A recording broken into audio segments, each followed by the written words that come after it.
Channel کے comments section میں ایک صاحب نے پوچھا کہ رات سونے سے پہلے سونے کی کوشش کے دوران جو خیالات آتے ہیں طرح طرح کے، ان سے کیسے چھٹکارا حاصل کیا جائے۔ ویسے تو میرا ارادہ ہے کہ میں اچھی نیند پر ایک تفصیلی پریزنٹیشن انشاءاللہ ریکارڈ کروں گا، لیکن سوچا اس سوال پر ایک مختصر سی میں ابھی بات کر لوں۔ اچھی نیند پر بہت کچھ لکھا گیا، بہت کچھ کہا گیا، بہت کچھ تجویز کیا جاتا ہے، سائنسی پہلو سے بھی، میڈیکل پہلو سے بھی، نفسیاتی پہلو سے بھی اور اسپریچول پہلو سے بھی، اور یہ تمام تجاویز نیند کو بہتر بنانے میں بہت فائدہ دیتی ہیں۔ جس طرح سلیپ ہائیجین کی پریکٹس ہے، کچھ ایسی عادات بنانا کہ جو نیند کو کمفرٹیبل بنائیں، آسانی سے نیند میں انٹر ہونے میں مدد کریں، جس طرح سونے سے پہلے شاور لینا، کمرے کو ڈارک رکھنا، تھوڑا سا ٹھنڈا رکھنا کمرے کو، اور سونے سے پہلے گیجٹس کا استعمال نہ کرنا، یہ سارے عمل نیند کو بہتر بنانے میں بالکل مدد کرتے ہیں۔ لیکن جب ہم لیٹ چکے ہوتے ہیں اور سونے کی کوشش کر رہے ہوتے ہیں، اس وقت کیا جانے والا ایک عمل ایسا ہے کہ جس کی افادیت ہر دوسری چیز سے بہت زیادہ ہے، اور وہ کوئی ایسا عمل بھی نہیں جس کا ہم سب کو پتہ نہ ہو، سب کو پتہ ہے، لیکن اس کی عادت بنانا اور اسے روزانہ کا معمول بنانے کی ضرورت ہے، اور وہ ہے کلمہ طیبہ کے پہلے حصے کو پڑھتے رہنا،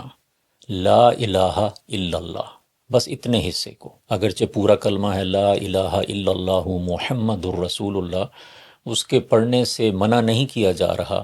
لیکن اس پہلے حصے کو صرف پڑھنے کی خاص وجہ ہے، اور وہ وجہ یہ ہے کہ لا الہ الا اللہ ایک ایسا مکمل کلمہ ہے کہ جس کو کہتے ہوئے ہمارے ہونٹ یہ بالکل نہیں ہلتے، اور زبان ہلتی ہے اگر ہم آواز کے ساتھ اسے پڑھ رہے ہوں۔ اگر ہم اسے منہ میں یا دل میں پڑھ رہے ہوں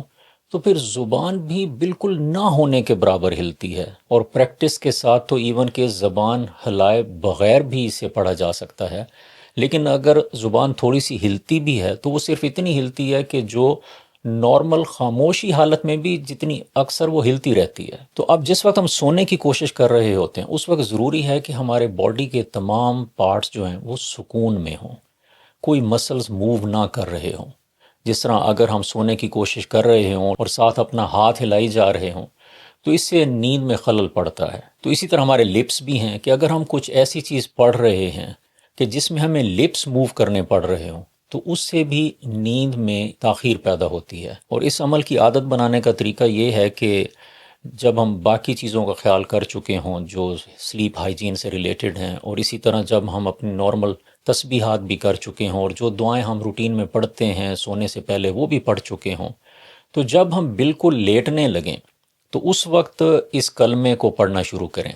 لیکن ادب کے لیے بہتر یہ ہے کہ کم از کم ایک بار یا دو تین بار پورا کلمہ پڑھ لیا جائے، لا الہ الا اللہ محمد الرسول اللہ، اور پھر لیٹ جائیں اور اس کے بعد کلمے کے صرف اسی حصے کو پڑھیں، لا الہ الا اللہ۔ اگر آپ محمد الرسول اللہ کہنے کی کوشش کریں گے تو ظاہر ہے اس کا اجر و ثواب تو بہت زیادہ ہے، لیکن اس میں ایک انرجی لگانے کی ضرورت پڑتی ہے۔ خاص طور پر محمد کا لفظ ایک ایسا ہے کہ جس کے لیے ہمیں سینے سے ایک زور لگانا ہوتا ہے، اور ہا کو حلق سے بولنا، تو اس میں ہمارے کافی سارے مسلز ایکٹیو رہتے ہیں۔ تو وہ جو نیند کے لیے ایک ریکوائرمنٹ ہے کہ ہمارے مسلز سارے سکون میں ہوں، تو اس میں تھوڑی سی تاخیر ہو سکتی ہے۔ تو اس لیے جب لیٹ جائیں تو بالکل خاموشی سے سکون کے ساتھ لا الہ الا اللہ، لا الہ الا اللہ، لا الہ الا اللہ پڑھتے رہیں۔ اب اس عمل کے جو فائدے اور خصوصیات ہیں ان کو پوری طور پر تو کسی بھی ویڈیو میں ایکسپلین نہیں کیا جا سکتا، لیکن چار ایسے پہلو ہیں کہ وہ اگر ہم ذہن میں رکھیں تو پھر اس عمل کا لطف دوبالا ہو جاتا ہے۔ پہلی بات تو یہ کہ ہم سب جانتے ہیں کہ اس کلمے کے پڑھنے کا ثواب بہت زیادہ ہے، تمام کلموں میں یہ افضل ترین کلمہ ہے، اور احادیث کا مفہوم ہے کہ لا الہ الا اللہ کا اجر اتنا ہے کہ اگر ایک پلڑے میں زمین اور آسمان اور جو کچھ ان کے بیچ میں ہے وہ رکھا جائے اور دوسرے پلڑے میں یہ کلمہ رکھا جائے تو اس کلمے کا وزن زیادہ ہوگا۔ تو جب ہم اس چیز کا احساس کریں کہ میں اپنے اس چھوٹے سے عمل سے اتنا زیادہ اجر کما رہا ہوں، اور ساتھ یہ سوچیں کہ دن بھر جیسے گزر گیا، کافی دن ہمارے غفلت میں گزرتے ہیں، جتنی عبادات کرنی چاہیے تھیں وہ نہیں کر سکے، جتنی نیکیاں ہمیں کمانا چاہیے تھیں وہ ہم نہیں کما سکے، تو اس وقت کم از کم میں اس کو کمپنسیٹ کر رہا ہوں کہ میں نیکیاں بھی کما رہا ہوں، اللہ کا قرب بھی حاصل کر رہا ہوں، اور فرشتے میرے اس عمل کو نوٹ کر رہے ہیں، اور اللہ تعالیٰ بھی خوش ہو رہے ہیں۔ تو پہلی بات تو یہ ذہن میں رکھیں کہ یہ بہت بڑا عمل ہے۔ دوسری بات یہ کہ لا، یہ جو نفی ہے اس کلمے میں، یہ بہت اہم ہے۔ جب لا الہ الا اللہ میں ہم لا کہتے ہیں کہ کچھ اور نہیں ہے اللہ کے سوا،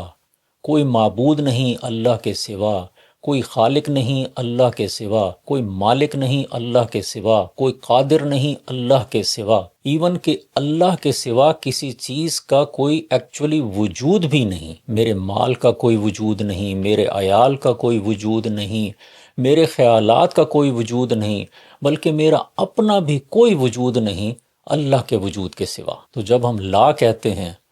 تو اس ذہن میں آنے والے خیالات کو بھی ہم لا کرتے جائیں کہ ان کی بھی کوئی اہمیت نہیں، ان کا بھی کوئی مقصد نہیں، ان کا بھی کوئی حقیقی وجود نہیں ہے، اور اگر وجود ہے تو وہ ایک ہی اللہ کا۔ تو اس وقت بس میں ہوں اور میرا اللہ، اور ہمارے درمیان اور کچھ بھی نہیں۔ اور تیسری اس کی خصوصیت اس عمل کی یہ ہے کہ اسٹڈیز ہمیں بتاتی ہیں کہ تمام اموات میں سے تقریباً 10 سے 15% اموات وہ سوئے ہوئے ہو جاتی ہیں۔ لوگ سو رہے ہوتے ہیں اور ان کا انتقال ہو جاتا ہے۔ اور بعض تحقیقات تو بتاتی ہیں کہ جو کارڈیک پیشنٹس ہوتے ہیں اور جو سٹروک کے پیشنٹس ہوتے ہیں، ان میں یہ شرح 20% سے بھی زیادہ ہے۔ اب ہم سب چاہتے تو ہیں کہ ہماری زندگی کا آخری کلمہ کلمہ طیبہ ہو، تو اگر ہم اس کلمے کو پڑھتے پڑھتے سو جائیں، پڑھتے نیند میں چلے جائیں، اور اس کے بعد خدا نخواستہ ہمارا وقت آ چکا ہے اگر، تو رات کو انتقال ہو جائے، تو پھر ہمارا آخری کلمہ، آخری بات، آخری ذکر یہی کلمہ ہوگا۔ تو وہ جسے کہتے ہیں نا کہ دعا کریں کہ جی موت کے وقت کلمہ نصیب ہو جائے،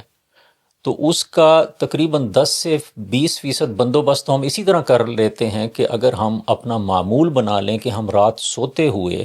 ہم اس کلمے کو پڑھتے سو جائیں، اور اگر 10 سے 20% میں ہم شامل ہو جائیں کہ سوتے ہوئے موت آ جائے، تو پھر ہم ان خوش نصیبوں میں شامل ہوں گے کہ جنہیں موت سے پہلے کلمہ نصیب ہوا۔ اور چوتھی اور آخری بات یہ ہے کہ جب ہم اس کی عادت بنا لیتے ہیں تو یہ ایک اتنی پختہ عادت بن جاتی ہے کہ رات کے وقت اگر کسی وجہ سے آنکھ کھلے، ایون کہ کروٹ بدلتے ہوئے بھی چند سیکنڈ کے لیے جب انسان جاگتا ہے اس دوران، تو اس وقت بھی زبان پر کلمہ جاری ہو جاتا ہے۔ تو اب یہ بھی یاد رکھنا چاہیے کہ جو طبعی موت ہوتی ہے، اس موت سے پہلے بھی غنودگی طاری ہوتی ہے۔ تو عین ممکن ہے کہ ہماری یہ جو غنودگی کی حالت میں یا نیند میں جانے سے پہلے کی حالت میں یہ عادت بنی ہو کہ ہمیں کلمہ پڑھنے کی ہم ایک عادت بنا چکے ہوں، تو بہت ممکن ہے کہ انشاءاللہ جب ہمیں وہ موت کی غنودگی ہمیں طاری ہونے لگے گی تو اس وقت بھی انشاءاللہ اس عادت کی وجہ سے ہماری زبان سے کلمہ جاری ہو جائے گا۔ تو اللہ تعالیٰ مجھے بھی توفیق دے، اور آپ بھی کوشش کریں کہ بس ہم جب رات کو بستر پر لیٹیں تو بس صرف ایک ہی کام ہو، لا الہ الا اللہ، لا الہ الا اللہ، لا الہ الا اللہ۔ مجھے اپنی دعاؤں میں یاد رکھیں۔ السلام علیکم۔